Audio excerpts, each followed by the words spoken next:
In most Dungeons and Dragons worlds, the gods watch over mortals, but on Athas, the gods are dead.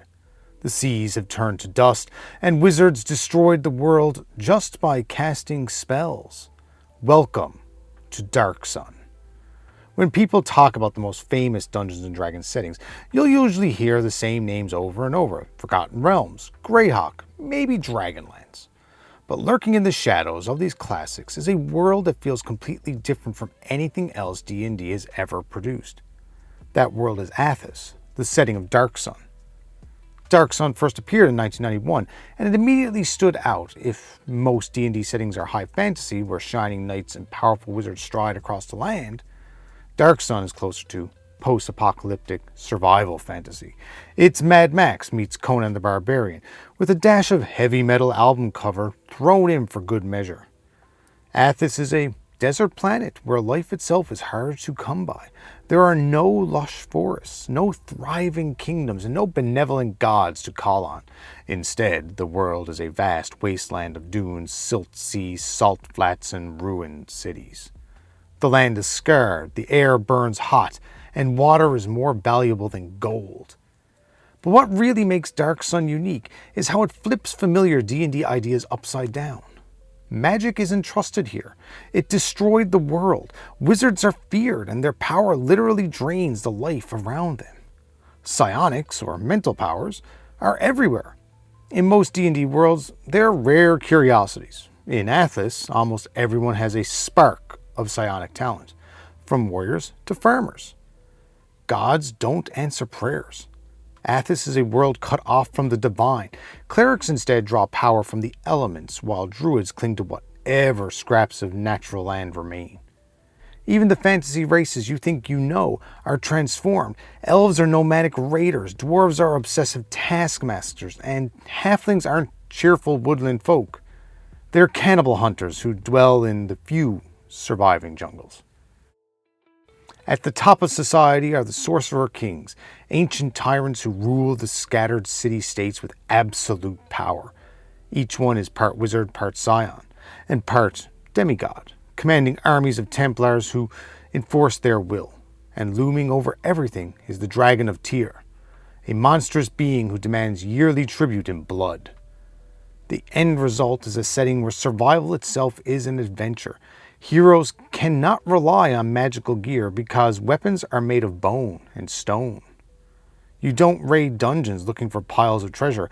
You raid them looking for a water skin that isn't empty. And the very act of casting a spell could get you killed by an angry mob. This is the world of Darksun, a place where life is fragile, death is common, and every step forward feels like a battle against the desert itself. To understand Darksun, we need to start with the world itself, Athas. At first glance, Athas looks like a barren desert wasteland, but it's worse than that. It's not a natural desert, it's a wounded planet. Countless generations of reckless spellcasters drain the life out of the land, leaving behind scorched plains, endless dunes, and seas of choking silt where oceans once rolled. The sun itself reflects the planet's suffering. It doesn't shine golden like other worlds, but burns a deep crimson, searing the land below. Daytime is blistering hot, while the nights bring little relief. Rain is nearly non-existent, and fresh water is the most precious resource on the planet. A single water skin can mean the difference between survival and death. Athas is also a world cut off from the gods. In most D&D settings, clerics call upon the divine to heal and to protect. Here, the gods are silent. Or perhaps they never existed at all. Instead, elemental forces like fire, earth, air, and water empower those who can channel them. Druids guard what little natural life remains, while shamans and elemental priests fight to preserve balance in a world collapsing under its own decay. But the environment itself is more than just a backdrop, it's an enemy. Travelers faced hazards that are as deadly as any monster. Sandstorms can strip the flesh from bone. Silt seas that behave like oceans of choking dust, swallowing ships and sailors whole. burning salt flats where the glare alone can blind, and stretches of wilderness so barren they're known as the Sea of Silt and the Crescent Forest's Edge, or simply the Wastes. Even finding food is a desperate task. The plants that do exist are often poisonous, thorned, or aggressive, and animals have evolved into monstrous predators. The few oases, or fertile regions, left are fiercely protected by tribes, city-states, or druids who know just how fragile those places really are. And unlike many fantasy worlds, metal is nearly absent. The earth has long since been stripped of it, leaving weapons and armor crafted from bone, stone, wood, or obsidian. A steel sword isn't just a rare treasure, it's a legendary relic worth killing over. The people of Athas live constantly at the mercy of these conditions. Villages huddle around scarce wells, nomads wander the desert in search of food and water, and caravans brave the wilderness, knowing that both monsters and raiders lie in wait. Every day is a struggle to survive. This is the harsh reality of Athas, a dying world where the desert itself is as deadly as any foe, and every step into the wastes could be your last. Every world has an origin story, and for Athas, that story is one of ruin. Long ago, Athas wasn't the wasteland we see today. It was a world filled with lush forests, deep oceans, and thriving civilizations. But it all changed when mortals discovered arcane magic. Unlike in other Dungeons and Dragons settings, magic on Athas draws directly from the environment itself. Casting a spell doesn't just expend energy, it pulls the very life force from the land, plants, and even living creatures around the caster. This form of magic is called defiling, and it leaves behind circles of ash and lifeless soil wherever it's used. There is another way: preserving. Preservers learn to shape magic more carefully, pulling only what the land can afford to give without killing it. But preserving is difficult, and defiling is quicker and far more powerful. In a world where strength means survival, defilers rose to dominance. Over the centuries, entire empires were built on defiling magic. Wizards and sorcerers drew more and more power, caring little for the cost. Forests withered, rivers dried up, fertile plains turned to desert, even the skies grew dimmer and hotter as Athas itself was consumed. But the destruction didn't end with the land. Those who pursued the greatest magical power sought immortality. Through forbidden rituals, powerful defilers transformed themselves into godlike beings, half wizard, half scion, becoming the first Sorcerer-Kings. Their quest for power accelerated the ruin of the world, and their wars scarred Athas beyond repair. By the time their empire stabilized, Athas had already been broken. What was once a thriving paradise became a desert wasteland known today. Oceans collapsed into seas of silt, jungles shrank to scraps, the sun itself burned red with the planet's agony. And unlike most D&D settings, there were no gods to intervene, no divine hand reaching down to stop the destruction. Athas was abandoned, or perhaps always alone. The legacy of this fall defines everything in Darksun. It explains why resources are scarce, while metal is nearly absent, why magic is hated and feared, and why every day feels like a fight for survival. Athas is a world where mortals had the power to rival gods, and they destroyed themselves in the process. This is the tragedy at the heart of Darksun. Magic brought wonder to Athas, but it also killed their world.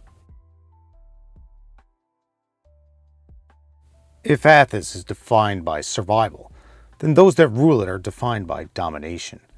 At the heart of Darksun's civilization stand the Sorcerer-Kings, immortal tyrants who rule the last great city-states of the world. Each Sorcerer-King began as a powerful defiler, a wizard who drained life from the land to fuel their spells. But they wanted more. By merging arcane magic with psionics, the natural mental power found throughout Athas, they transformed themselves into something greater. These beings are not gods, but they claim divine status, styling themselves as the chosen of elemental forces or as living deities to keep the people in line. The Sorcerer-Kings maintained their rule through a combination of magic, psionics, military might, and propaganda. They control their city-states absolutely, with loyal Templars acting as priests, judges, and enforcers of their will. Unlike clerics in other worlds, Templars don't serve gods. Instead, their magical power comes directly from their Sorcerer-King, granted like a gift or a leash. Each city-state under their dominion has its own character. Tyr was ruled by Kalik, a brutal Sorcerer-King obsessed with building a colossal ziggurat to ascend to even greater power. His tyranny sparked rebellion, making Tyr the most famous city in Darksun lore.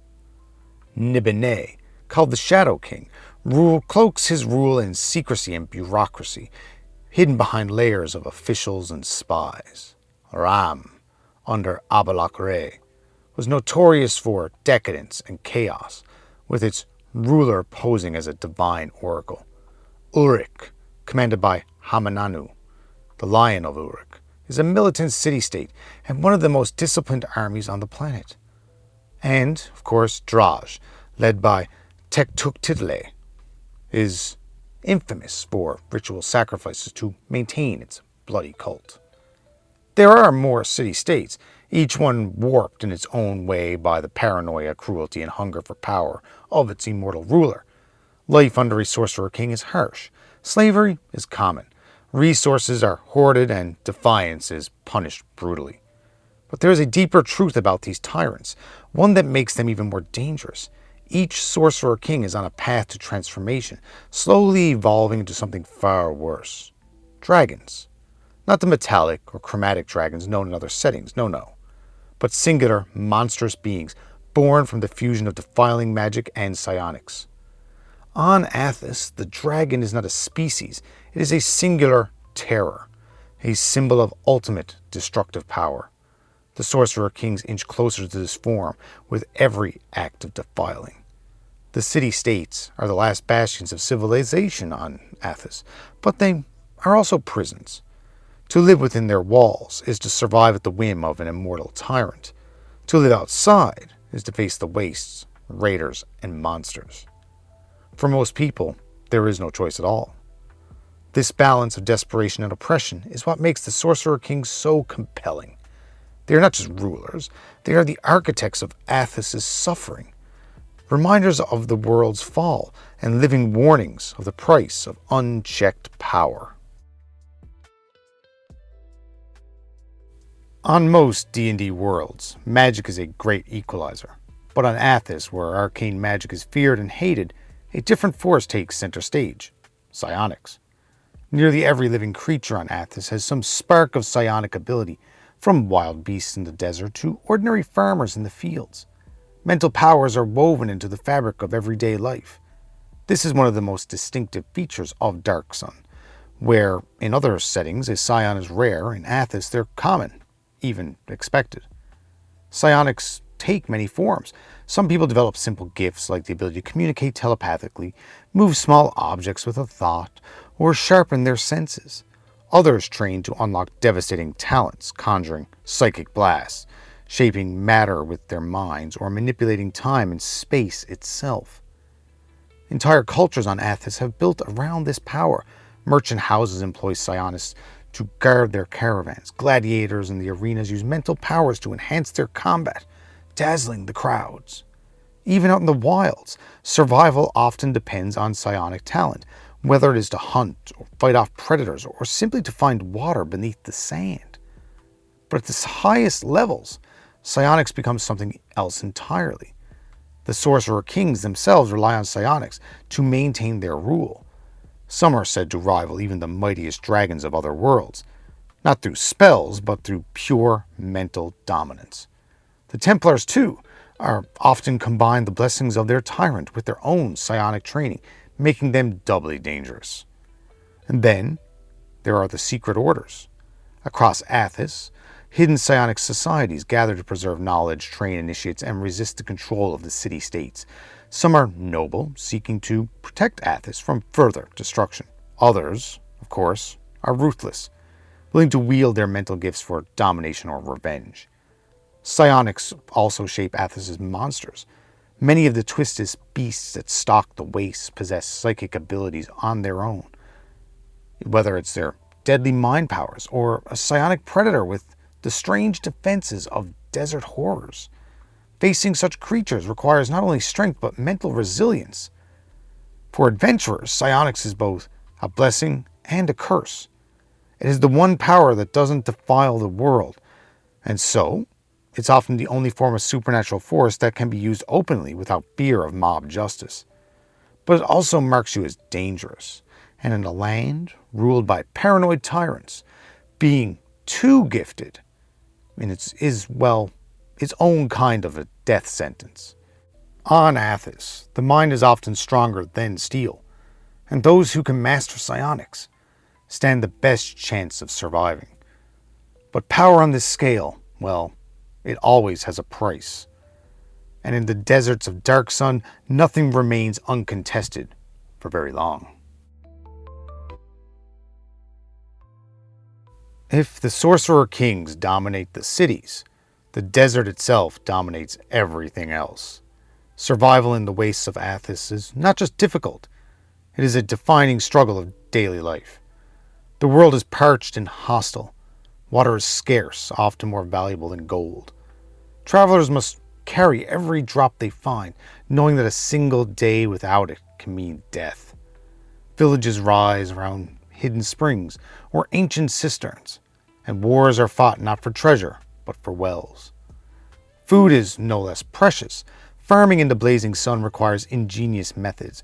Terraced fields carved into rock, crops bred to withstand heat, and livestock adapted to survive on almost nothing.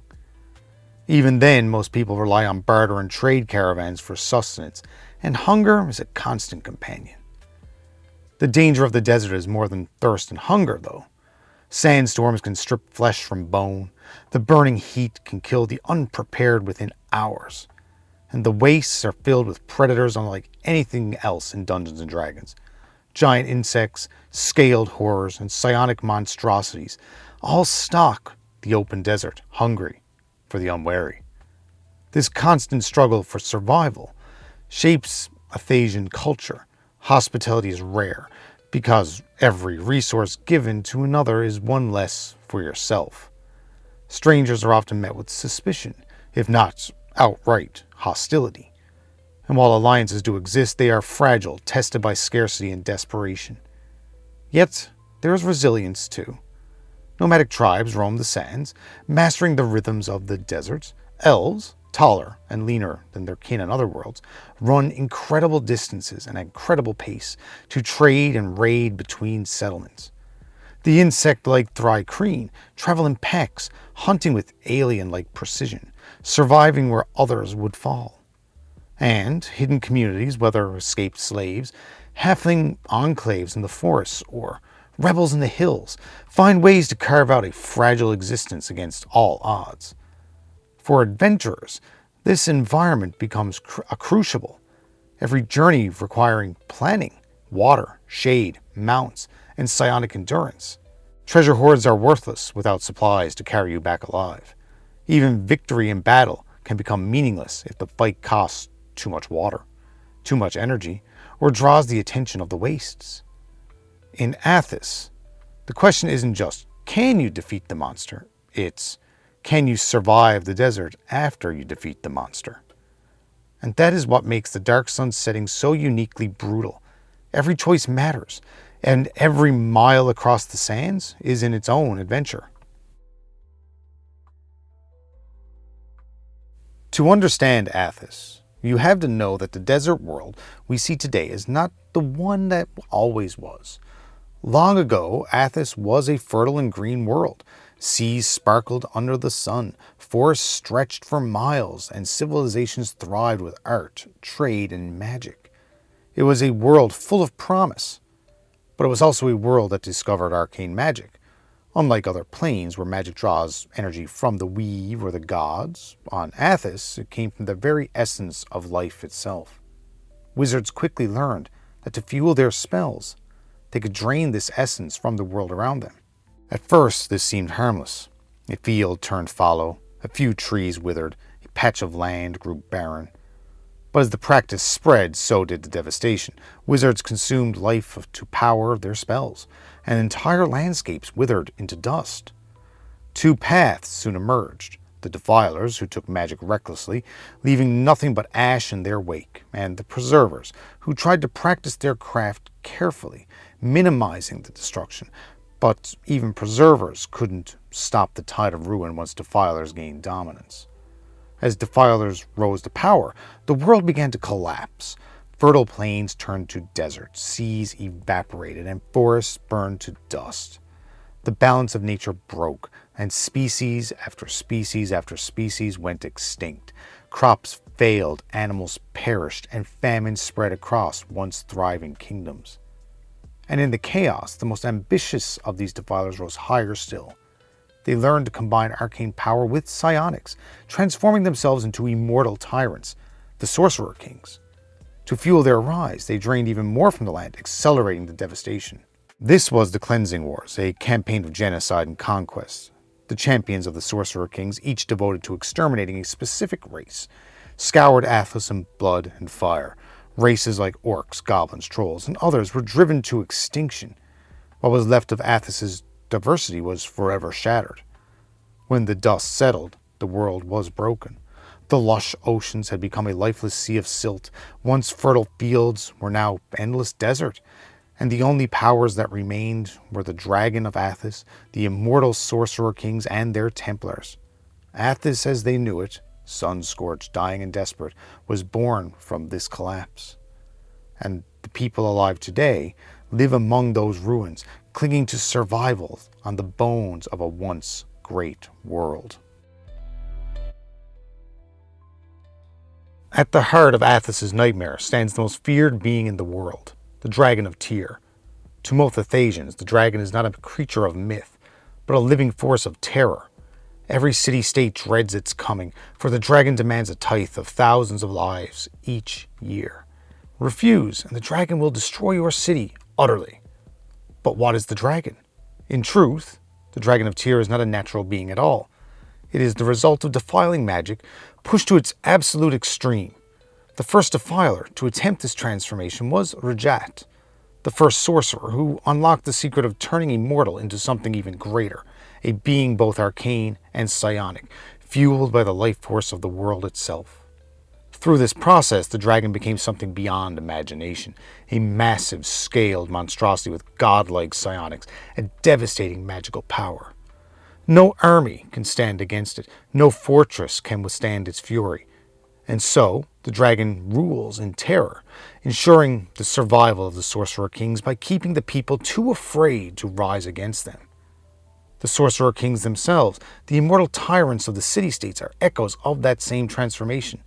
Each began as a mortal defiler, mastering both the arcane and psionic power. Over the centuries, they've reshaped themselves into something no longer human, each unique, each twisted, each tied to their city through the devotion of their Templars. From Tyr to Nibene to Ram to Draj, every city-state is a reflection of its ruler's cruelty and paranoia. These Sorcerer-Kings claim to be gods, demanding worship and sacrifice, while secretly fearing one another and even the dragon itself. The Templars are their hands and their voices, mortal servants empowered through a magical bond with their Sorcerer-King. Unlike clerics elsewhere in D&D's mythos, Templars do not draw power from gods, for there are none on Athas. Instead, their spells are gifts from their master's arcane might, a cruel reminder that even magic itself is just another tool of their tyranny. But the dragon's existence raises a terrible truth. Each Sorcerer-King seeks to complete the same transformation, to rise higher, to ascend, to become as unstoppable as the dragon itself, and if even one of them succeeds, Athas could be pushed past its breaking point into a wasteland where nothing survives. For the people of Athas, there is no question of good or evil in this balance, only survival under tyrants or death resisting them. The dragon's shadow looms over all, a symbol of both the world's ruin and the terror that keeps it from changing. If there is one thing that sets Athas apart from every other D&D world, it's psionics. On Athas, everyone has the potential for psionic power. Farmers, merchants, slaves, nobles, even children, born into the harsh desert, often discover strange gifts of the mind. Why? Because when the world was ruined by defiling magic, something in the fabric of reality shifted. Where divine magic vanished and arcane magic poisoned the land, psionics flourished. The mind became the last great frontier of power, untouched by the scars of the defilers. For most Athasians, psionics is subtle. Small powers like moving an object, shielding thoughts, or sensing danger. But for those who dedicate themselves to mastering it, psionics can rival the strength of sorcery itself. Entire disciplines exist: telepathy, psychokinesis, clairsentience, psychometabolism, and psychoportation. A skilled psionist can reshape their body, walk through walls, move objects with invisible force, and even shatter an enemy's mind. And unlike arcane magic, psionics carries no cost to the world around it. No fields are burned, no forests die, no life is drained. This makes psionics both feared and respected. It is the one path of power that doesn't destroy Athas further. Even so, psionic talent can be dangerous. In the city-states, Sorcerer-Kings keep a close eye on powerful psionists, recruiting them as enforcers or eliminating them as threats. Out in the wastes, tribes and raiders often follow psionic leaders, whose gifts make them near invincible in battle. And then there are the legends, stories of psionic masters who could level entire armies with a thought, or ascend beyond mortality itself. Some whispers that psionics may even hold the secret to restoring Athas, though others fear it may simply lead to new tyrants. For the people of Athas, psionics is both survival and destiny. In a dying world where steel is rare, water is precious, the mind itself has become the sharpest weapon of all. Much of what we know about Athas comes from a mysterious figure known only as the Wanderer. Neither hero nor villain, the Wanderer was an explorer, a traveler who braved the wastes, entered the city-states, and survived encounters that most Athasians would never live to tell. The Wanderer's journal is written as if it were his personal account, a guide for adventurers, chroniclers, and survivors alike. Through his eyes, we get a vivid glimpse into Athas's dangers and wonders. He describes the endless deserts and the ruined seas, the slave pits of Tyr, the bloodthirsty arenas of Gulg, and the twisted jungles of the ringing mountains. His words make the setting come alive, reminding us that Athas is not just bleak, it's brutally alive, filled with predators, ruins, and desperate survivors. The Wanderer also catalogs creatures unlike anything from other Dungeons & Dragons worlds. He writes of silt horrors lurking beneath the dust seas, and Braxids that stalk the desert, and the Melekts, massive beasts used to haul caravans across the wastes. He warns of halflings in the forest ridge, cannibal tribes who seek outsiders as prey rather than guests. But perhaps the most striking thing about the Wanderer's writings is his tone. There is awe in his descriptions, but also bitterness. He speaks with respect for Athas's survivors, yet never hides his disgust for the corruption of the Sorcerer-Kings or the devastation left by defilers. Some believe the Wanderer was more than just a chronicler. His knowledge of psionics, magic, and even lost history suggests he may have been a powerful figure in his own right.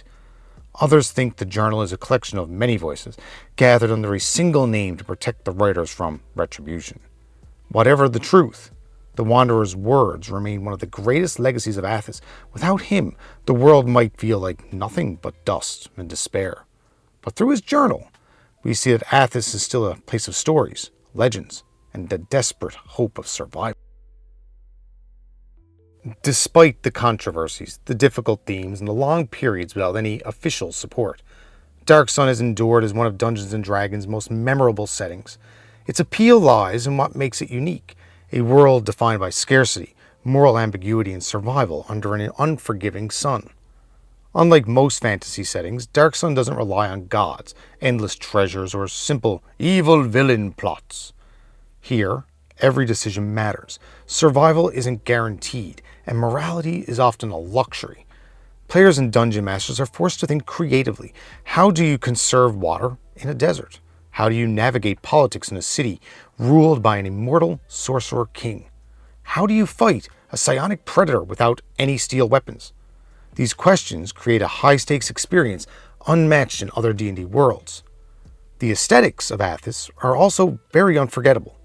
The art, first created by Gerald Brom, established a vision of post-apocalyptic deserts, alien creatures, and brutal city-states. The heavy metal, otherworldly style made Darksun visually and thematically distinct, giving players a sense that they were entering a truly alien landscape. Ultimately, Darksun's legacy isn't just its harsh world. It's the challenge and freedom. It pushes players to think, adapt, and survive, creating stories of heroism and ingenuity in a world where survival is never easy. Its influence can be seen in other modern settings that explore moral ambiguity, environmental scarcity, and unique aesthetics, proving that Athas' brutal sun continues to cast a long shadow in the world of tabletop gaming. And there you have it, Darksun, one of the most brutal, unique, and unforgettable worlds in all of D&D. From its scorching deserts and merciless city-states to the psionic powers and moral dilemmas that define every adventure, Athas challenges both players and dungeon masters to think differently, act creatively, and survive against, well, impossible odds. If you're a longtime fan, maybe you've just discovered this harsh, sun-scorched world due to recent news in the tabletop D&D community. There's never been a better time to explore Athas, so pick your gladiator, choose your psionic powers wisely, and remember, every decision matters, because survival is never guaranteed. Thank you for watching, everybody, and I hope to see you in the wastelands of Athas next time. So until then, may your water last, your psionics hold strong, and that your sword, made of bone, never breaks. This is James from the Dungeon, Puffin. Later, guys.